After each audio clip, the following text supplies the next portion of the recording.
한적한 시골 마을. 이곳은 평화롭게 보이지만 오래전부터 전해 내려오는 불길한 전설이 있었다. 마을 인근에 작은 산속에 위치한 장미원이라고 불리는 오래된 저택의 전설이었다. 저택은 오랫동안 버려진 채로 방치되어 있었고, 그 이유는 그곳에서 흔히 이상한 소리가 들렸기 때문이다. 사람들은 밤중 어딘가에서 아이의 웃음소리와 함께 이유를 알 수 없는 간헐적인 울음소리를 들었다고 했다. 어느 날 대학생인 민준과 그의 친구들은 그 집에 대한 흥미를 가지고 직접 탐험하기로 결심했다. 그들은 밤이 깊어갈 무렵 손전등 하나씩을 챙겨 그 저택을 향해 갔다. 마을 사람들은 경고했지만 젊고 호기심 많은 그들은 주변의 경고를 대수롭지 않게 여겼다. 저택에 도착하자 문이 삐걱거리며 열렸다. 내부는 오래된 먼지와 거미줄로 가득했고 시간의 흐름이 멈춘 것처럼 느껴졌다. 민준과 친구들은 조심스럽게 발걸음을 미며 내부를 탐색했다. 그때 갑자기 차가운 바람이 방 안을 휩쓸더니 복도 끝에서 어렴풋한 희미한 형상이 보였다. 아이의 실루엣 같았다. 누군가 거기 있어? 민준이 큰 소리로 물었지만 대답은 없었다. 그 대신 아이는 그들 쪽을 가리키면서 뒤돌아 복도를 사라져갔다. 친구들은 두려움과 호기심에 사로잡혀 그 형상을 따라가기로 했다. 복도를 지나 더 깊이 들어가자 점점 더 강하게 귀를 찌르는 듯한 울음소리가 들리기 시작했다. 그들은 다양한 방을 지나쳤고 어느 한 방에 도착하니 반쯤 열린 문틈으로 희미한 빛이 흘러나왔다. 떨리는 손으로 문을 열자 방 안에는 오래된 장난감과 함께 낡은 사진 액자가 있었다. 사진 속 아이는 아까 그 실루엣과 비슷한 모습이었다. 갑자기 방 안의 온도가 급격히 떨어지더니 사진 속 아이가 고개를 돌려 민준을 똑바로 바라보았다. 그 순간 친구들은 문 밖에서 들려오는 발소리에 황급히 방을 빠져나와 복도를 달려야 했다. 그들이 서둘러 저택을 떠나려 할 때 문득 발길이 멈추었다. 저택의 정중앙으로 연결된 거울에 그들이 반사된 모습 속에서 또 다른 형상이 나타났던 것이다. 꼼짝없이 굳어버린 그들 뒤로 더 이상한 현상들이 벌어졌고 그제야 그들은 여기서 빠져나가야 한다는 것을 깨달았다. 급히 저택을 빠져나와 마을로 돌아온 그들은 마을 어르신에게 이 이야기를 전했다. 어르신은 잠시 고민하다가 이야기해 주었다. 한때 그 저택에는 부유한 가문이 살았고 그들의 아이가 불의의 사고로 생을 마감했지. 그때부터 이곳을 떠돌며 친구를 찾고 있다는 소문이 전해지곤 했단다. 민준과 친구들은 그날 이후 다시는 그 사나운 저택에 가까이 가지 않았다. 그날의 공포스러운 경험은 그들의 기억 속에 깊이 각인되었고 누구도 그곳을 다시 탐험하겠다는 생각은 하지 않게 되었다. 그 대신 그들은 그 이야기를 다른 사람들에게 들려주며 경고를 전하곤 했다. 그 저택은 여전히 장미원의 전설로 남아길을 걸어가는 이들에게 공포와 경계의 교훈을 남기고 있었다. 두 번째 이야기. 저는 서울에서 대학 생활을 시작하면서 혼자 살 곳을 찾아야 했습니다. 저렴한 월세를 찾아다니던 중 학교 근처에 있는 오래된 고시원을 발견했습니다. 건물 외관은 낡고 삐걱거렸지만 저렴한 가격에 반해 계약을 맺게 되었습니다. 처음 고시원에 들어섰을 때 좁은 복도와 낮은 천장이 주는 묘한 압박감에 마음이 불편했지만 곧 적응하기로 했습니다. 관리인은 말수가 적었고 세입자들도 각자 방에만 처박혀 있는 듯 보였습니다. 별다른 대화 없이 저도 조용히 제 방에 들어갔습니다. 며칠이 지나고 밤이 되면 이상한 일이 벌어지기 시작했습니다. 복도에서 흐릿한 발걸음 소리가 들리거나 누군가 낮은 목소리로 중얼거리는 소리가 문틈으로 스며들었습니다. 처음엔 옆방에서 나는 소리겠거니 하고 넘겼지만 밤이 깊어질수록 그 소리는 점점 명확하고 불길하게 다가왔습니다. 하루는 늦은 밤에 화장실에 가기 위해 문을 열었을 때 복도 끝에 서 있는 한 여자를 발견했습니다. 길고 검은 머리카락이 얼굴을 가리고 있었고 흰색 원피스를 입고 있었습니다. 무언가에 홀린 듯 한참을 바라보던 저는 그녀가 천천히 제 쪽으로 고개를 돌리자 급히 문을 닫았습니다. 두근거리는 심장 소리에 잠을 이룰 수 없었습니다. 다음날 아침 관리인 아저씨에게 그 여자에 대해 물어보았지만 그는 그런 사람은 없다고만 했습니다. 고시원 안에 여자 세입자는 없다고 단언했습니다. 찜찜한 기분을 지울 수 없어 다시 복도로 나가보았지만 아무도 없었습니다. 며칠 후 기괴한 일이 벌어졌습니다. 새벽에 누군가 제 방문을 두드리기 시작한 것입니다. 처음에는 꿈인 줄 알았지만 점점 더 강하게 문을 두드리는 소리에 잠이 깼습니다. 공포에 질린 채 이불 속에 숨었고 시간이 지나서야 소리가 멈췄습니다.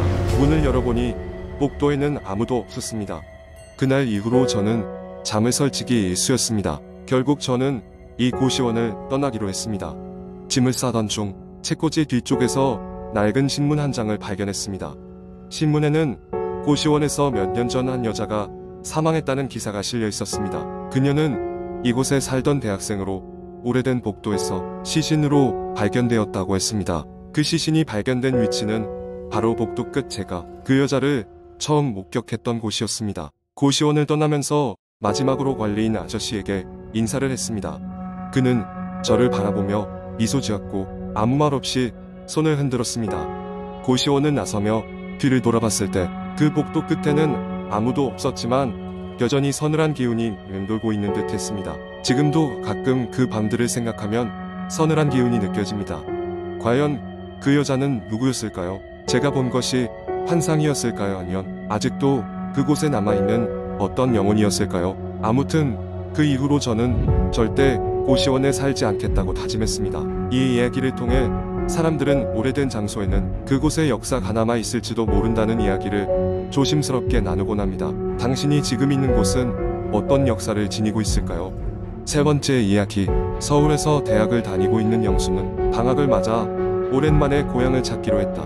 그의 고향은 강원도의 작은 시골 마을로 평소에는 조용하고 한적하지만 아무래도 인터넷에서 떠도는 여러 공포 이야기에 자주 등장하는 곳이기도 했다.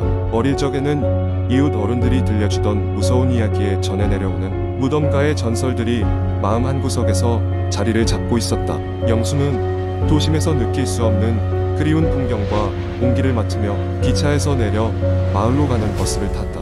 버스에서 내리자마자 반갑게 맞아주는 익숙한 나무들 사이로 그의 고향집이 보였다.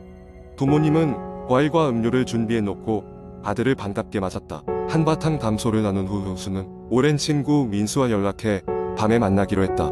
어둠이 깔리고 민수와 만나게 된 영수는 자연스럽게 둘러앉아 학창 시절 이야기를 나누기 시작했다. 그러다 문득 민수가 너 혹시 그 소리 들어봤냐? 라고 물었다. 영수는 무슨 소리냐고 되물었고 민수는 조심스레 이야기를 꺼내기 시작했다. 요즘 이 마을에 이상한 소문이 돌고 있어. 마실이라고 부르는 숲 근처에서 밤마다 귀신의 울음소리가 들린대. 그냥 소문이겠거니 했는데 연이어서 몇 명의 마을 사람들이 밤중에 이상한 비명을 듣고 나서 정신을 잃거나 이상한 환영을 봤다고 하더라고. 영수는 민수의 이야기를 흥미롭게 들으며 그저 뜬 소문일 거라며 웃어 넘겼다. 하지만 민수는 이어서 며칠 전 직접 그 소리를 들었다며 평소에 겁이 많지 않던 자신도 그때만큼은 어쩔 줄 몰랐었다고 이야기했다. 정말 이상한 날이어서 별일 아닌 듯 했는데 그날 밤 따라 숲에서 무언가 자꾸 움직이는 소리와 함께 이상한 울음소리가 들려서 마치 사람이 아닌 무언가가 우는 것 같은, 처음엔 그냥 동물인 줄 알았는데 영수는 민수가 과장하고 있다고 생각했지만 왠지 모를 불안감에 몸이 오싹해지기 시작했다. 그 후로도 차마 그 이야기를 잊을 수 없어 민수와 헤어진 후 영수는 호기심과 약간의 두려움을 안고 그 마실이라는 곳으로 향하기로 마음먹었다. 밤이 깊어지면서 영수는 조용히 집을 나섰다. 밤 공기는 차가웠고 귀뚜라미 소리만이 그를 따라왔을 뿐이었다. 마실에 도착했을 때 숲은 더욱 음산하게 느껴졌다. 나뭇가지 사이로 불어오는 바람은 흐릿한 그림자를 만들어냈고 은은한 달빛이 남아있기 때문에 앞을 어렴풋이 볼 수 있었다. 숲 안쪽으로 걸음을 내딛자 들려오는 소리가 있었다. 처음엔 바람소리와 섞여 헷갈렸지만 분명히 무언가 흐느끼는 듯한 소리가 스멀스멀 다가왔다. 영수는 그 자리에 굳어버렸다. 심장이 쿵쾅거렸고 무엇인가가 그의 뇌리를 스치듯 지나갔다.